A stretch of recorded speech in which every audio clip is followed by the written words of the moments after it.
Hello all, welcome and welcome back to my YouTube channel. आज के इस video में मैं पीएचडी इंटरव्यू और रिसर्च प्रपोजल को लेकर जो आपके मन में सवाल हैं उन्हें इस वीडियो में कवर करने वाली हूं। तो सबसे पहले आपके सवालों को लेते हैं। तो सबसे पहला सवाल जो आप लोगों ने पूछा है उसमें पहला है, जेएनयू से जो मैंने सीखा था उसे मैंने इग्नू पीएचडी में कैसे इम्प्लीमेंट किया था। अच्छा, ये सवाल इस रेफरेंस में पूछा गया है जब मैंने इग्नू पीएचडी में सिलेक्शन का जो वीडियो अपलोड किया था उसमें मैंने आप लोगों से कहा था कि जो मैंने जेएनयू का इंटरव्यू दिया था उससे मैंने बहुत कुछ सीखा और उसे यहाँ पे इग्नू पीएचडी में मैंने इम्प्लीमेंट किया।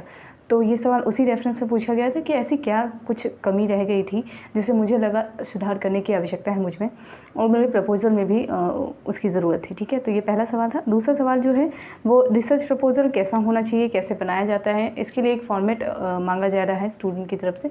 तो वो मैं फॉर्मेट अभी इस वीडियो में इंक्लूड करती हूँ, और कैसे बनाया जाता है वो भी आप लोग को इस वीडियो से पता चल जाएगा। ठीक है, और तीसरा सवाल जो है वो इंटरव्यू में क्या क्या पूछा जाता है। ठीक है, तो मतलब डाउट यहाँ पे इस चीज़ को लेकर है कि पूरा जो सवाल जो पूछा जाएगा वो सिर्फ प्रपोजल से पूछा जाएगा या फिर आपके सब्जेक्ट बैकग्राउंड से भी पूछा जाएगा, यानी कि ग्रेजुएशन, मास्टर्स, इन सब चीज़ों से पूछा जाएगा, या हिंदी साहित्य के संपूर्ण कलेवर को लेकर पूछा जाएगा। ठीक है, तो ऐसा नहीं है, ज़्यादा कुछ नहीं पूछा जाता, लेकिन फिर भी ठीक है, मैं आप लोगों को अपने प्रपोज़ल के माध्यम से इस विषय के बारे में बता देती हूँ। और आखिरी सवाल जो है वो रिसर्च टॉपिक को लेकर है, मतलब रिसर्च टॉपिक का सिलेक्शन कैसे किया जाए। ठीक है, टॉपिक चूज़ करने में प्रॉब्लम आ रही है स्टूडेंट्स को, तो उस चीज़ को लेकर एक क्वेश्चन था, तो उसका भी सॉल्यूशन मैं दूंगी, क्योंकि टॉपिक जो सिलेक्शन जो आप करते हैं वो सबसे इम्पॉर्टेंट रोल रखता है आपके पूरे पीएचडी इंटरव्यू पे, आपके रिसर्च प्रपोजल पे, आपके सिलेक्शन पे। ठीक है, तो ये पूरा मैटर जो है वो टॉपिक के ऊपर भी करता है। तो यूँ ही किसी टॉपिक को मत चूज़ कर लेना, क्योंकि बाद में टॉपिक जब चेंज करने की नौबत आती है तो उस टाइम बहुत सारी समस्याओं का सामना करना पड़ता है। तो इस वजह से मैं पहले से ही इस चीज़ के लिए अवेयर कर देना चाहती हूँ, और कुछ चीज़ें जो है मैं आप लोगों को यहाँ प्रोवाइड कर दूँगी, जिससे आपको जो टॉपिक सेलेक्ट करने के लिए जो समस्याएं आ रही हैं वो उससे आप लोगों को निजात मिल जाएगी। ठीक है, थोड़ा बहुत आपको हेल्प हो जाएगा इसके कारण।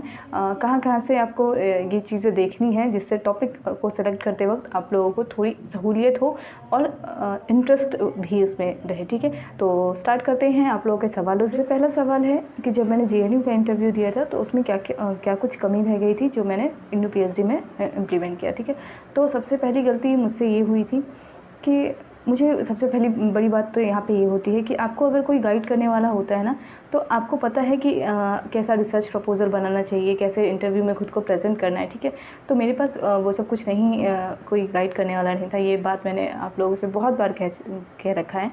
तो आज उसकी ज़रूरत इसलिए होती है क्योंकि जब इस चीज़ के लिए कोई गाइड कर देना तो बाद में प्रॉब्लम नहीं होती है। ठीक है, तो मेरे साथ ये हुआ, मैंने रिसर्च प्रपोज़ल बनाया। रिसर्च प्रपोज़ल को बनाने का तरीका मुझे नहीं मालूम था, पहली बात तो ये। दूसरी बात ये कि मुझे नहीं पता था कि पीएचडी इंटरव्यू में पूछा क्या क्या कुछ जाता है। ठीक है, तो मुझे ये लगा कि अगर प्रपोज़ल जिस टॉपिक पे लिखा गया है बस उसी से रिलेटेड सवाल पूछा जाएगा। जैसे मैंने प्रपोज़ल बनाया था ममता कालिया के कथा साहित्य में महानगरीय जीवन बोध। ठीक है, तो टॉपिक तो मैंने चूज़ कर लिया था। ठीक है, क्योंकि मैंने उनकी कुछ रचनाएं पढ़ी तो मुझे वो रचनाएं जो बहुत प्रभावित कर रही थी, इस वजह से मैंने ये टॉपिक चूज़ किया। ठीक है, तो लेकिन आपको ये भी जानना ज़रूरी है कि आप जिस टॉपिक को चूज़ कर रहे हैं उसका उस पर कितने शोध हो चुके हैं। ठीक है, यानी कि उस पर्टिकुलर यूनिवर्सिटी में उस विषय पर शोध हुए हैं या नहीं, ये जानना बहुत ज़रूरी है। ठीक है, क्योंकि उसी अकॉर्डिंग आपके ऊपर जो सवाल होते हैं उसी से बेस्ड पूछे जाते हैं। ठीक है, अगर रिसर्च हो चुका होता है तो वो लोग इसके डिफरेंट एस्पेक्ट्स को पहले से ही जानते हैं। ठीक है, और वो उसमें आपके बारे में ये ज़रूर पूछेंगे कि आप इस विषय में नया क्या करने वाले हैं। ठीक है, तो जैसे ही अगर आपको पता होगा कि रिसर्च हो चुका है तो आप उसमें अपनी जो नई अवधारणाएं हैं वो सब कुछ आप डाल सकते हैं। ठीक है, नए खोज को आप उसमें डाल सकते हैं, या नवीन आप उसमें क्या शोध कर सकते हैं वो आप उस पहलू को आप उसमें रख सकते हैं। ठीक है, तो एक तो ये कमी थी। और दूसरा, जब रिसर्च प्रपोजल बनाया जाता है तो जैसे मैंने ममता कालिया कथा साहित्य में महानगरीय जीवन बोध ये लिखा था, इस पर टॉपिक लेके गई थी मैं। तो ये था कि मुझे लगा ज़्यादा से ज़्यादा प्रश्न जो बनेंगे वो ममता कालिया के साहित्य पर ही बनेंगे या उनके कृतित्व या व्यक्तित्व पर बनेंगे। ठीक है, तो मैंने पढ़ाई जो की वो इसी को लेकर की, और ये मैं भूल चुकी थी कि कम से कम ममता कालिया के अगर आप ममता कालिया पर शोध करना चाहते हैं या फिर किसी भी राइटर को लेकर के आप शोध करना चाहते हैं, तो आपको कम से कम उनकी प्रमुख रचनाओं को या फिर जिन पे उनको अवार्ड मिला है, जैसे व्यास सम्मान मिला है या फिर सरस्वती सम्मान मिला, जो भी रचनाओं पे जो भी मिला है, पुरस्कार जो भी मिला है, उनको एटलीस्ट उन रचनाओं को ज़रूर पढ़ लीजिए, ठीक है। तो मेरे पास टाइम भी नहीं था और ना मुझे ऐसा कुछ पता भी था कि हाँ इतना ज़्यादा कुछ पूछा जाएगा। तो मुझसे जो सवाल पूछे गए वो भी मैं इसमें बताऊंगी आप लोगों को। तो जेएनयू में जब मैं ये टॉपिक लेकर गई थी तो मुझसे पूछा गया उनकी रचनाओं के विषय में, ठीक है। तो रचनाओं के विषय में मैंने थोड़ा बहुत ब्रीफ में पढ़ लिया था, ठीक है। अब उनकी मूल पुस्तकों को पढ़ पाना मेरे लिए थोड़ा इसलिए मुश्किल हो गया क्योंकि इंटरनेट पर सामग्री उपलब्ध नहीं थी और पुस्तकों को इतनी जल्दी खरीद पाना मुझे ये समझ में नहीं आ रहा था कि ख़रीदना ज़रूरी है कि नहीं है, ठीक है। मतलब अभी पुस्तकों को खरीदना ज़रूरी है कि नहीं, क्योंकि मैंने कुछ लोगों से सुन रखा था कि बाद में पीएचडी टॉपिक चेंज हो जाता है, ठीक है। तो इस वजह से मैंने सोचा कि अभी इन किताबों को खरीदना ज़रूरी नहीं है, इनके बारे में थोड़ा ब्रीफ इन्फॉर्मेशन ले लेना ज़रूरी है, ठीक है। और इंटरनेट पर उपलब्ध होता तो मैं शायद पढ़ भी लेती, लेकिन था नहीं, तो इस वजह से पढ़ नहीं पाई मैं। और चूँकि उन लोगों ने जब मुझसे पूछा तो मैं ठीक से बता नहीं पाई, क्योंकि आप जब ब्रीफ समरी लेते हो किसी भी रचना का तो ज़रूरी नहीं कि वो सारे पहलुओं को उस समीक्षा में वो लेकर आएँ, ठीक है। तो जब मैंने समीक्षा पढ़ी तो वो पूरी तरह कथा वस्तु पर आधारित थी, ठीक है। तो इस वजह से मुझे नहीं पता था उसमें क्या क्या विचारधारा है या फिर किन किन पहलुओं को उसमें उठाया गया है। तो जो सवाल पूछे गए वो भी मैं आप लोगों को बताऊंगी, ठीक है। तो उसी में आपका एक प्रश्न इंक्लूड हो जाएगा कि इंटरव्यू में पूछा क्या क्या जाता है, ठीक है। तो ये प्रश्न उसी में इंक्लूड कर दूँगी मैं। तो सबसे पहले स्टार्ट करते हैं जेएनयू इंटरव्यू में पूछा क्या क्या गया था, तो इसी से आप लोगों को पता चल जाएगा, ठीक है। तो जेएनयू इंटरव्यू से मैंने जो सीखा उसके लिए मैं यही चीज़ कंक्लूड करूँगी कि आप लोग भी किसी भी रचना को ले रहे हैं या फिर किसी भी राइटर को ले रहे हैं तो उसके बारे में डेप्थ नॉलेज लेकर चलिए, ठीक है। अगर उनकी रचनाओं को पढ़ने के लिए लेखक की रचनाओं पे काम कर रहे हैं तो जो प्रमुख रचनाएं हैं उनको पढ़ने की कोशिश कीजिए, ठीक है। कम से कम 5-6 रचनाएँ तो आप पढ़ ही डालिए, ठीक है। चाहे निबंध हो, उनका कोई भी विधा हो, तो 5-6 रचना जो है वो पढ़कर ही जाइए, ठीक है। उससे ये होगा कि आपको ये पता चल जाएगा कि वो जो राइटर हैं वो किस किस विचारधारा पे को केंद्र में रखकर लिख रहे हैं, ठीक है। तो ये चीज़ है। और जो मुझसे पूछा गया था जेएनयू इंटरव्यू में क्या क्या पूछा गया था वो मैं आप लोगों को बता दूंगी और इग्नू को भी इंक्लूड कर दूंगी मैं इसी में, ठीक है। तो ये आपका दूसरा सवाल था कि इंटरव्यू में क्या क्या पूछा जाता है, ठीक है। तो सबसे पहला सवाल, तो पहले मेरे टॉपिक को जान लीजिए। मेरा टॉपिक था ममता कालिया की कथा साहित्य में महानगरीय जीवन बोध, ठीक है। तो इससे पूछा क्या क्या गया था वो मैं आप लोगों को बता देती हूँ। तो सबसे पहला सवाल जो मैंने एक लर्नर को बताया भी था कि आपने इस पर्टिकुलर टॉपिक को क्यों चूज़ किया है, ये सवाल ज़रूर रहेगा और इसका वैलिड रीज़न आप लोग ज़रूर तैयार करके रखिएगा, ठीक है। किसी 1-2 रचनाओं से प्रभावित होकर कभी ये नहीं बताना है कि आपने इनकी इस कहानी को पढ़ा और इस वजह से आपने शोध करने के लिए मन बनाया, ठीक है। तो कभी ये जवाब नहीं देना है। जब भी जवाब देना है कोई वैलिड रीज़न होना चाहिए और वर्तमान से उसकी प्रासंगिकता होनी चाहिए, ठीक है। कुछ रिलेटेबल जो पॉइंट है वो ज़रूर याद रखिएगा, ठीक है। उस राइटर को लेकर या फिर उस टॉपिक को लेकर आप जो शोध करना चाहते हैं उसका वर्तमान में क्या बेनिफिट होगा, ठीक है। तो इसको ध्यान में रखते हुए आप अपने इंटरेस्ट को बताएंगे कि आपने टॉपिक क्यों चूज़ किया, ठीक है। तो पहला सवाल मुझसे, दूसरा जो सवाल मुझसे पूछा गया था वो रचनाओं को लेकर था, ठीक है। अब चूँकि ममता कालिया जीवित हैं तो उनकी रचनाओं की जो संख्या है वो बहुत ज़्यादा होती जानी है, ठीक है, और आगे भी होती जाएंगी। लेकिन जो जिन रचनाकारों की मृत्यु हो चुकी है उनकी जो रचनाएँ हैं वो सीमित है, तो आप उनके बारे में पता लगा सकते हैं, ठीक है। और चूँकि नई रचनाओं से अगर जो रचनाकार जीवित हैं तो उनकी नई रचनाओं से आपको अपडेट रहना पड़ेगा, ठीक है। कौन कौन सी रचना अभी निकली हैं और उसमें क्या क्या जो कथा वस्तु है उसकी क्या है, ठीक है। उसके पीछे के बारे में थोड़ा ब्रीफ समरी आपको याद रखना होगा, ठीक है, अगर नई रचनाएं कोई प्रकाशित हुई है तो, ठीक है। सवालों को आप देखते जाइए। तो टॉपिक को याद रखिए, मेरा टॉपिक था ममता कालिया की कथा साहित्य में महानगरीय जीवन बोध। अब टॉपिक से क्या क्या प्रश्न पूछे जा रहे हैं आप उन पर गौर करते जाइएगा। तो तीसरा सवाल जो मुझसे पूछा गया था वो ये कि ममता कालिया किसी आंदोलन से जुड़ी थी या नहीं, ठीक है। वो आंदोलन किसी भी प्रकार का हो सकता है, ठीक है। कविता आंदोलन भी हो सकता है, स्त्री से संबंधित कोई आंदोलन हो सकता है, ठीक है। तो ये प्रश्न मुझसे पूछा गया था, ठीक है। तो अभी ये देखिए आप लोग, टॉपिक से इतर कुछ नहीं पूछा जा रहा है, ठीक है, लेकिन टॉपिक से भी नहीं पूछा जा रहा है, ठीक है। मेरा टॉपिक हिंदी कथा साहित्य में महानगरीय जीवन बोध था।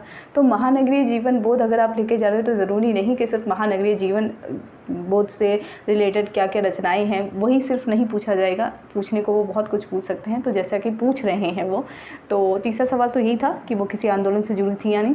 चौथा जो प्रश्न था, ये प्रश्न मैंने इसलिए लिख रखे थे क्योंकि मैं बाद में भूल ना जाऊं और आप लोगों के साथ ये शेयर करना ज़रूरी था कि ज़रूरी नहीं कि आप जो रचना या टॉपिक बनाकर जा रहे हैं सिर्फ उसी से पूछा जाएगा, उसके इर्द गिर्द मतलब आगे पीछे दाएं बाएं किसी तरीके से भी सवाल पूछा जा सकता है।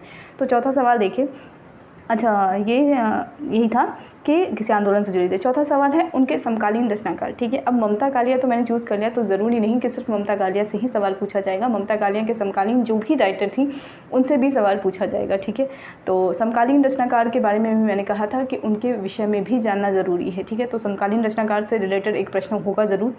और चौथा हो गया। अब पाँचवा जो सवाल था वो गांधीवाद के स्त्रीवादी विचारधारा से ममता कालिया का नारी विमर्श किस प्रकार भिन्न है। ठीक है, अब गांधीवादी जो स्त्री विमर्श की जो अवधारणा थी और जो ममता कालिया की स्त्री विमर्श की अवधारणा है, दोनों में क्या क्या समानताएं हैं, क्या क्या अंतर हैं, इसे स्पष्ट करने के लिए कहा गया। ठीक है, क्योंकि जो ममता कालिया की रचना है दुक्कम सुक्कम, उसमें गांधीवादी विचारधारा को हम देखते हैं और चूँकि उसमें गांधी आंदोलन का जो सत्याग्रह मूवमेंट जो उस उपन्यास में दर्शाया गया है, ठीक है, सत्याग्रह आंदोलन का चित्रण किया गया है उस उपन्यास में, तो इस वजह से ये प्रश्न बना है। तो अब रचना साहित्य को ले रहे हैं तो उसमें निहित जो विचारधारा है उससे भी प्रश्न बन सकते हैं। तो ये प्रश्न मुझसे एक पूछा गया। ठीक है, आप सिर्फ सवालों की लड़ी देखिए और कैसे कैसे सवाल बन रहे हैं और टॉपिक से बिल्कुल ऐसा नहीं कह सकते कि टॉपिक से हटकर पूछा जा रहा है, टॉपिक से ही रिलेटेड पूछा जा रहा है, लेकिन एग्जैक्ट टॉपिक नहीं पूछा जा रहा है। ठीक है, तो टॉपिक एग्जैक्ट नहीं पूछा जाएगा, टॉपिक से रिलेटेड ही पूछा जाएगा। ठीक है, तो ये पाँचवा सवाल हो गया, गांधीवाद के स्त्रीवादी विचारधारा से ममता कालिया का नारी विमर्श किस प्रकार भिन्न है।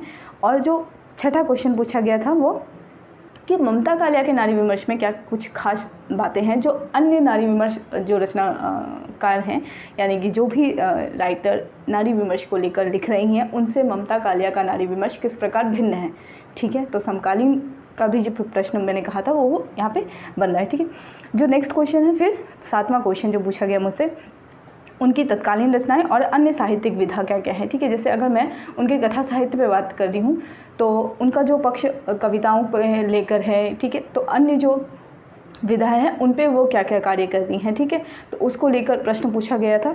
तो ये रचनाओं के अंतर्गत आप इसे ले सकते हैं कि आप उनके सभी रचनाओं को मतलब देखें कि वो कौन कौन सी विधा में अपना लेखन कार्य कर रही हैं। ठीक है, तो नेक्स्ट क्वेश्चन जो है वो सातवां हो गया। आठवां, दुक्कम सुक्कम में क्या बताया गया है। ठीक है, तो प्रमुख रचना उनकी दुक्कम सुक्कम थी और उपन्यास में तो ये प्रश्न पूछा गया और चूँकि मैंने खुद ही ये उनको ये मौका दे दिया पूछने के लिए, क्योंकि मैंने कहा कि मैंने उनकी दुक्कम सुक्कम रचनाएं पढ़ी। उन्होंने पहले मुझसे ये पूछा था कि आपने उनकी किन किन रचनाओं को पढ़ा है और किन किन कहानियों को पढ़ा है, तो मैंने उसमें नाम लिया था और किन किन रचनाओं के बारे में आप जानती हैं। ठीक है, तो इस कारण मुझसे पूछा गया, तो मैंने दुक्कम सुक्कम की समीक्षा पढ़ी थी। तो दुक्कम सुक्कम उपन्यास मैंने पढ़ा नहीं था, तो मुझसे ये सवाल खुद ही पूछ लिया गया। तो कभी कभी ऐसा भी होता है कि आप ही उन्हें रीज़न देते हैं क्वेश्चन करने के लिए। ठीक है, तो अगर आपकी पकड़ उसमें नहीं है तो ऐसे प्रश्न को या ऐसे जवाब को देते वक्त थोड़ी सतर्कता रखिए कि हो सकता है वो प्रश्न आपके लिए दोबारा बन जाए। ठीक है, तो अगर कुछ आता है तभी आप कोशिश की, थोड़ी चालाकी यहाँ पे ये दिखानी है कि अगर आप चाहते हैं कि आपका इंटरव्यू बहुत अच्छा जाए तो आप उन टॉपिक्स को ज़रूर बताएं जिन पे आपका कमांड है। ठीक है, जैसे आप जैसे ममता कालिया के अगर दुक्कम सुक्कम को मैंने पढ़ लिया होता तो और तब मैं दुक्कम सुक्कम के बारे में बता रही होती तो मेरे लिए ये प्लस पॉइंट होता कि उन्होंने मुझसे दोबारा जो क्वेश्चन पूछा था दुक्कम सुक्कम में क्या है, तो ये मेरे लिए प्लस पॉइंट होता। लेकिन मैंने सिर्फ उसकी समीक्षा पढ़ी थी और उसके विषय में थोड़ी बहुत ही जानकारी ली थी, तो इस वजह से मैंने कहा भी था कि JNU में इंटरव्यू में कि मैंने सिर्फ उसकी समीक्षा पढ़ी है। तो उन्होंने मुझसे कहा भी था कि आप इंटरनेट की सामग्री पे ज़्यादा विश्वसनीयता रखती हैं, तो ऐसा नहीं था। ठीक है, तो मैंने तो कह भी दिया था, तो ठीक है। लेकिन आपको थोड़ी सी सतर्कता रखनी होगी कि जब आप कोई चीज़ बता रहे हैं तो ज़रूरी नहीं है कि बस सवाल उतने तक ही सीमित हो जाए और उत्तर उतने दूर तक ही सीमित रहे। ठीक है, वो उससे एक नया प्रश्न बना सकते हैं, तो इस चीज़ के लिए थोड़ा ध्यान रखना है। ठीक है, नेक्स्ट जो क्वेश्चन मुझसे पूछा गया इसमें गांधीवादी विचारधारा से जुड़ाव है या नहीं। ठीक है, दुक्कम सुक्कम को लेकर पूछा गया। ठीक है, तो दुक्कम सुक्कम की विचारधारा में गांधीवादी विचारधारा आती है, ठीक है, उस उपन्यास में। तो ये प्रश्न एक बना है, तो ये था। और एक और क्वेश्चन था, अन्य समकालीन रचनाकार जीवित हैं या नहीं, ठीक है। तो जीवित और मृत्यु को लेकर ये सब प्रश्न बनता ही है कि अगर जैसे आप किसी राइटर को लेकर चल रहे हैं तो उनके समकालीन रचनाकार कौन कौन जीवित हैं अभी, ये थोड़ी जानकारी आप रख लीजिए, ठीक है। क्योंकि हम लोग यही सोचते हैं कि हमने जो टॉपिक चूज़ किया है बस उसी से रिलेटेड क्वेश्चन पूछेगा, तो ऐसा ज़रूरी नहीं है। समकालीन रचनाकारों के बारे में भी थोड़ा बहुत ज्ञान लेकर चलिए, ठीक है। क्योंकि जब आप नारी विमर्श या फिर स्त्री विमर्श, दलित विमर्श या फिर किसी भी विमर्श को लेकर जब चलते हैं तो उनसे रिलेटेड अन्य साहित्यिक रचनाकार जो हैं उनकी रचनाओं को भी ज़रूर ध्यान में रखें, ठीक है। तो और ठीक इसी प्रकार का प्रश्न जो है वो मुझसे इग्नू पीएचडी में भी पूछा गया था, ठीक है। तो वहाँ पर भी यही था कि समकालीन राइटर के बारे में बताइए, ठीक है, प्रमुख रचनाओं के बारे में बताइए, और जो प्रमुख रचनाओं में विशेष होता है उसके विषय में पूछा गया। अन्य रचनाकारों के विषय में भी थोड़ा बहुत पूछा गया था, उनकी रचनाओं के विषय में भी पूछा गया था। तो ये हुआ मेरे साथ, मतलब प्लस पॉइंट मेरे लिए ये रहा कि जेएनयू का इंटरव्यू देने से ये हुआ कि जेएनयू एक बहुत बड़ी संस्था है, ठीक है। वहाँ एडमिशन सभी चाहते हैं लेना। अगर मुझे पहले से थोड़ा सा गाइडेंस मिल चुका होता तो शायद जेएनयू में मेरा एडमिशन हो चुका होता। तो ये चीज़ था। तो कहते हैं ना कि मतलब कोई चीज़ के लिए अभी मैं ये सोचती हूँ कि अगर मैंने थोड़ी बहुत वो प्रिपरेशन कर ली होती, क्योंकि मुझे कमेंट सेक्शन में भी ऐसा प्रश्न पूछा जाता है कि मैम आपने जेएनयू के लिए क्यों नहीं अप्लाई किया, ठीक है। जेएनयू के लिए मैंने अप्लाई किया था लेकिन वहाँ पे हुआ नहीं। तो ऐसा ज़रूरी नहीं कि अब जेएनयू नहीं मिला तो किसी और जगह एडमिशन नहीं लेना है। तो जहाँ भी आप लोगों को एडमिशन मिले, जेएनयू, डीयू, बीएचयू के लिए मैं खुद ही आप लोगों से कहूँगी कि आप लोग इन सभी यूनिवर्सिटी के लिए अप्लाई ज़रूर कीजिए, ठीक है। यहाँ से बहुत अच्छी नॉलेज आपको मिलती है इंटरव्यू के पॉइंट ऑफ व्यू से, ठीक है।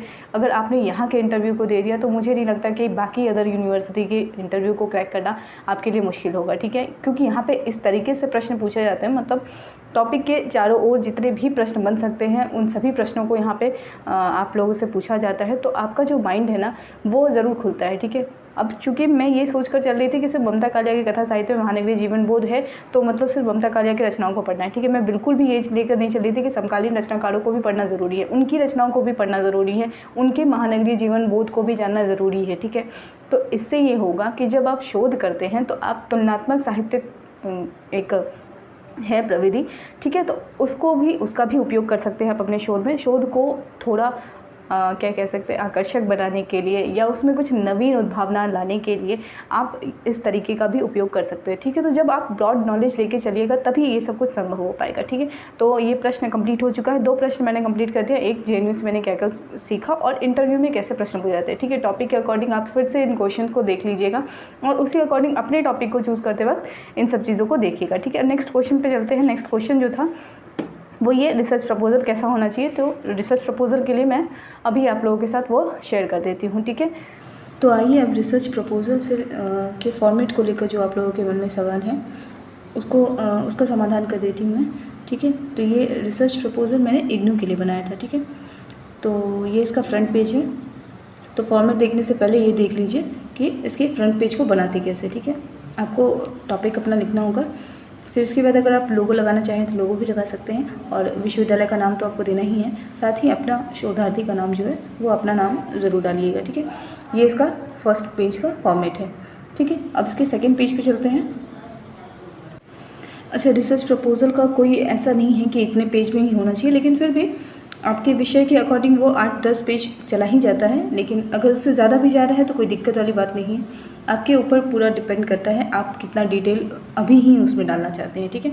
तो रिसर्च प्रपोजल में सबसे पहला काम जो करना होता है आप लोगों को, वो अपना शोध का जो विषय है उसके विषय में थोड़ी बहुत जानकारी आपको देनी होती है, पृष्ठभूमि के रूप में ही, ठीक है। जैसे अगर दलित विमर्श से संबंधित है तो विमर्श के बारे में थोड़ा बहुत इसमें डिटेल आ जाएगा, और लेखक के कृतित्व व्यक्तित्व के विषय में भी इसमें आ जाएगा, और टॉपिक के विषय में भी थोड़ा बहुत आएगा, ठीक है।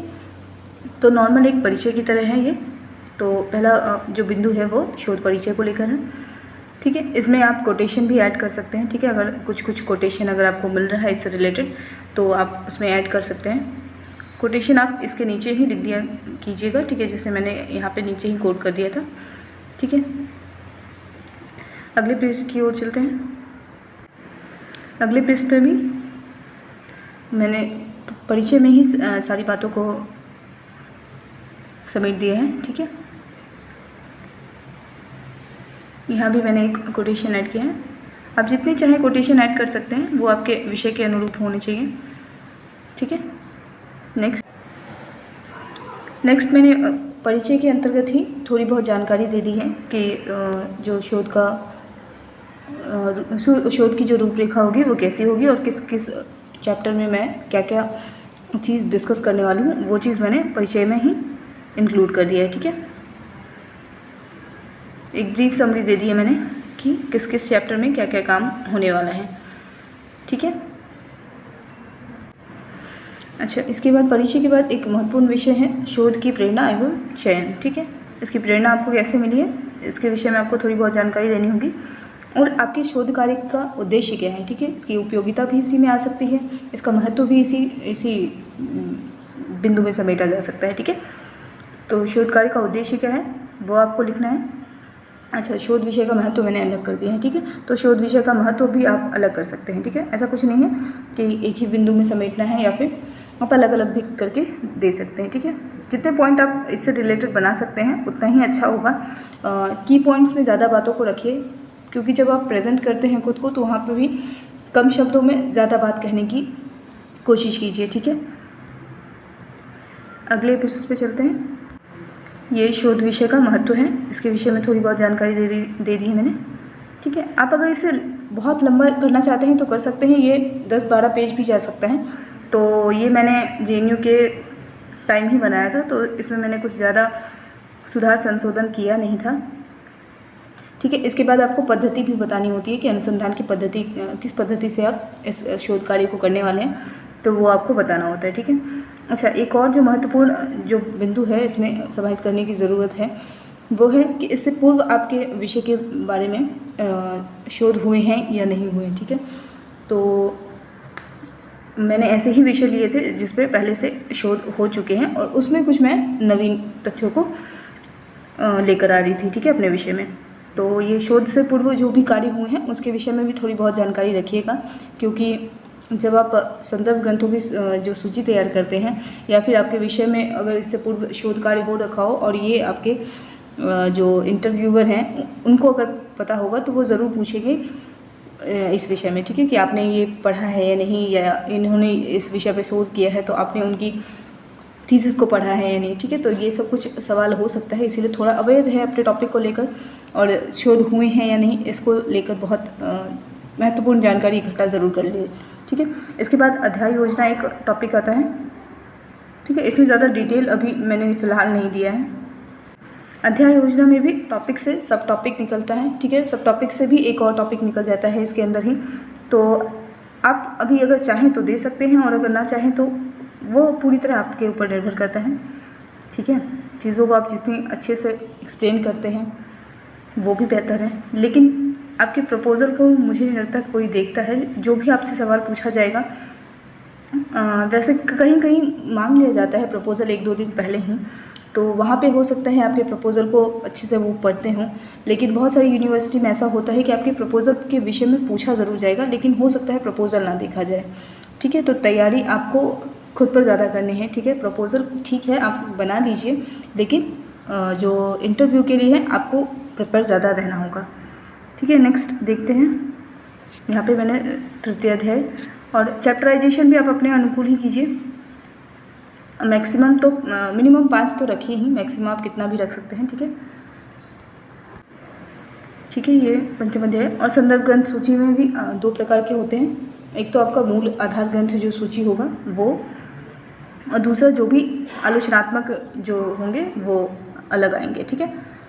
तो यहाँ पे ये हो गया मूल संदर्भ ग्रंथ सूची, और यहाँ पे सहायक ग्रंथ सूची, ठीक है। तो मैंने ज़्यादा पृष्ठों का ये रिसर्च प्रपोजल नहीं बनाया था, ठीक है। आप चाहें तो अपने विषय को विस्तार दे सकते हैं रिसर्च प्रपोजल में ही, लेकिन मुझे लगता है कि ज़्यादा अभी इसमें समय बर्बाद करने से बेहतर है आप की पॉइंट्स ज़रूर सब चीज़ के सारे बिंदुओं का लिख लें, ठीक है। विषय की प्रासंगिकता क्या है, उसकी उपयोगिता क्या है, उसका महत्व क्या है, उसका उद्देश्य क्या है, आपको ये शोध कार्य करने का उद्देश्य क्या है, और प्रेरणा कहाँ से मिली है आप लोगों को, और शोध इससे पूर्व हुए हैं या नहीं इस विषय को लेकर। ठीक है, इन पॉइंट्स पे आप लोग ध्यान रखते हुए रिसर्च प्रपोजल बनाएं। ठीक है, तो मेरे ख्याल से आपकी ये जो समस्या थी रिसर्च प्रपोजल को लेकर कि फॉर्मेट कैसा होना चाहिए, उसका सॉल्यूशन मैंने दे दिया है। ठीक है, तो चलते हैं आगे।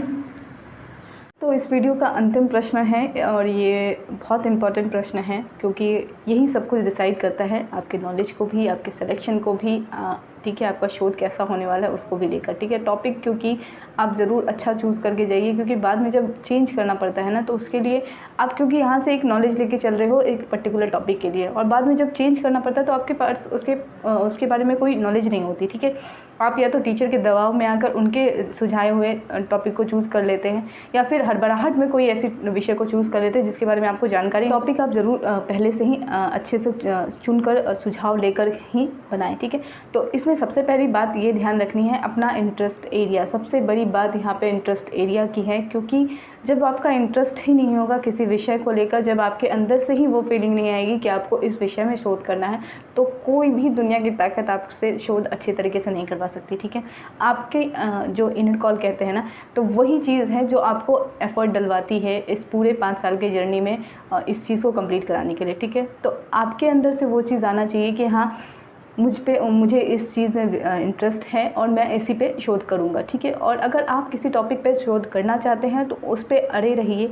ठीक है, ये नहीं कि किसी के मतलब किसी के दबाव में आकर आप उस टॉपिक को चेंज कीजिए। ठीक है, तो टॉपिक भी ऐसा ही होना चाहिए जो वर्तमान में कोई महत्व रखता हो। ठीक है, तो सबसे पहली चीज़, अगर टॉपिक चूज़ करना है तो ये जानें कि आपका इंटरेस्ट एरिया क्या है। ठीक है, दूसरी चीज़, उस पर कितना काम हो चुका है। ठीक है, अब इंटरेस्ट एरिया में भी अब हम लोगों के साथ यहाँ पे समस्या ये होती है कि हम लोग कथा साहित्य को ही चूज़ करते हैं हमेशा। ठीक है, तो अब चूँकि कथा साहित्य पे, क्योंकि मैंने 2 जगह इंटरव्यू दिया, तो मुझे ये लग रहा है कि अब कोई जो है ना, मतलब इस चीज़ पे ज़्यादा ध्यान नहीं देता है कि कथा साहित्य पे ही काम करना चाहिए। सभी टीचर्स ये चाहते हैं कि हिंदी में जो है वो शोध सही तरीके से नहीं हो रहे हैं। मतलब जो एक धारणा बनी आ रही है कि कथा साहित्य में लेकर, व्यक्तित्व को लेकर, कृतित्व को लेकर बस इसी पे शोध किया जा रहा है। ठीक है, तो कुछ नया इसमें नहीं आ पा रहा है हिंदी साहित्य में। तो जब भी आप टॉपिक चूज़ कीजिए तो इंटरेस्ट एरिया जानिए, पहली बात। और दूसरी, शोध गंगा करके एक वेबसाइट है। ठीक है, तो वहाँ पे आप जाकर आप अपने टॉपिक को सर्च कीजिए। ठीक है, आपको किस राइटर में इंटरेस्ट है, किस कथा साहित्य में यानी कि किस विधा में इंटरेस्ट है, ये चीज़ को लेकर आप शोध गंगा एक वेबसाइट है, वहाँ पे सर्च कीजिए। वहाँ से आपको पता चल जाएगा। जैसे मैंने ममता कालिया का जो चूज़ किया था वो टॉपिक, तो मैंने देखा था उनमें बहुत सारे विमर्श को लेकर बात हो चुकी थी, लेकिन महानगरीय जीवन बोध को लेकर किसी ने बात नहीं की थी। तो इस वजह से मैंने ये टॉपिक चूज़ किया था। तो लेकिन इस विषय पे भी शोध हो चुके हैं, ये मुझे पता नहीं था। इस शोध गंगा पे जो थीसिस अपलोड होती है वो रिसर्च होने के बाद ही होती है। मतलब जब थीसिस सबमिट हो जाती है तब जाकर वो अपलोड होती है। अब यहाँ पे समस्या ये होती है कि अगर किसी विश्वविद्यालय में कोई शोध चल ही रहा हो, ठीक है, अभी सबमिट नहीं हुआ, तो उसके विषय में जानकारी आपको शोध गंगा से नहीं मिलती। ठीक है, तो ये एक वहाँ पे कमी है, तो पता नहीं रहता है। तो इसी कारण मुझे पता नहीं था कि इस विषय पे शोध हो चुका है। तो यही था, एक तो रीज़न ये है। लेकिन आपको थोड़ी बहुत तो जानकारी मिल रही है ना, ये चीज़ आप सोच के चलिए। अगर आपको कोई गाइड करने वाला नहीं है तो आप शोध गंगा वेबसाइट से इस चीज़ की जानकारी ले सकते हैं कि आपने जो विषय चूज़ किया है उस पर कितने शोध हो चुके हैं और किन किन।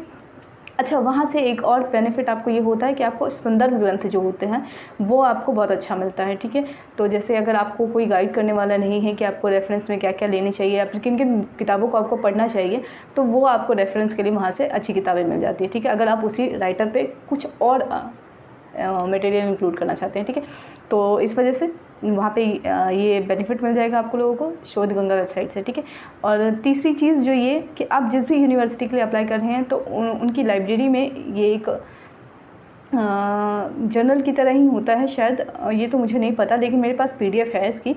तो उसमें ये डिटेल रहता है कि अब तक इस विश्वविद्यालय में कितने शोध हो चुके हैं और किन किन विषयों पे हो चुके हैं। ठीक है, वो एक पर्टिकुलर सेक्शन में बटा होता है कि मध्यकाल से इतने काम हो चुके हैं, आदिकाल से इतने काम हो चुके हैं, रीतिकाल से इतने हो चुके हैं, नई कविता, नवगीत विधा, जितने भी सेक्शन हैं, जितनी भी विधाएँ हैं, जितने भी काल हैं, उन सबको ध्यान में रखते हुए वो वैसे थीसिस को अरेंज करते हैं कि इन विषय पे काम हो चुका है, ठीक है। तो वो हर एक यूनिवर्सिटी का देखना ज़रूरी होता है, ठीक है। जब मैं अप्लाई कर रही थी तो मैंने सोचा कि मैं इस विषय में जानकारी लूँ, लेकिन मुझे क्योंकि किसी के जैसे कहते हैं ना कि DU JNU और BHU के स्टूडेंट्स से मेरा कोई कांटेक्ट नहीं था तब, ठीक है। अब तो चलिए ठीक है, अब हो चुका है, लेकिन तब मेरा कोई कांटेक्ट नहीं था और इस वजह से मुझे नहीं पता था कि कैसे कैसे ये सब कुछ पता करना हो पड़ेगा।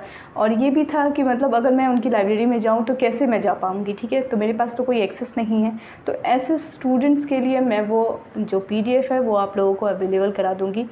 तो उससे ये होगा कि आपको इतना तो पता हो जाएगा कि उस विश्वविद्यालय में इस टॉपिक पे काम हुआ है या नहीं। अगर हो चुका है तो आप उसमें कुछ नया क्या ऐड कर सकते हैं, ठीक है। जैसे ममता कालिया पे स्त्री विमर्श पे काम हो चुका है, तो मैंने महानगरीय जीवन बोध के एस्पेक्ट को रखना चाहा था, लेकिन अब इस पे भी काम हो चुका है, ये मुझे नहीं मालूम था, ठीक है। तो इसमें कोई बड़ी बात नहीं है, ठीक है। आप थोड़ा लीक से हटकर तो चले, ठीक है। यानी कि स्त्री विमर्श पे तो सभी काम कर रहे हैं, लेकिन महानगरीय जीवन पक्ष को उद्घाटित करने वाले बहुत कम लोग थे। उसमें एक मेरा नाम आया और चूँकि मैंने इस पर ध्यान दिया और इस पे काम होना चाहिए, मुझे ये लगा। लेकिन ये था कि आपको थोड़ी बहुत नॉलेज भी लेके चलनी है, ठीक है। टॉपिक अच्छा होने से कुछ नहीं होता, आपको नॉलेज भी रखना। तो टॉपिक चूज़ करते वक्त ये जो तीसरा पॉइंट है कि आप जिस यूनिवर्सिटी के लिए अप्लाई कर रहे हैं, जैसे DU के लिए कर रहे हैं या JNU के लिए कर रहे हैं या BHU के लिए, किसी भी यूनिवर्सिटी के लिए अप्लाई कर रहे हैं, तो कोशिश कीजिए वहाँ कॉन्टैक्ट करने के लिए। कभी कभी डिजिटल लाइब्रेरी पर भी मतलब वेबसाइट पर भी ये चीज़ अवेलेबल होती है, लेकिन किसी किसी यूनिवर्सिटी की नहीं होती, जैसे IGNOU की है, ठीक है। तो IGNOU का आप वहाँ से ले सकते हैं। और दूसरा कि नहीं, शायद IGNOU का नहीं है, IGNOU का प्रीवियस ईयर का था, ठीक है। मतलब जो प्रीवियस स्टूडेंट इनरोल हुए थे उन्होंने क्या क्या टॉपिक लिया था उसके विषय में था IGNOU में, शायद, मैं श्योर नहीं हूँ, ठीक है। तो उसके विषय में मैं बता दूंगी, लेकिन वेबसाइट पे कुछ है इससे रिलेटेड मटेरियल, ठीक है।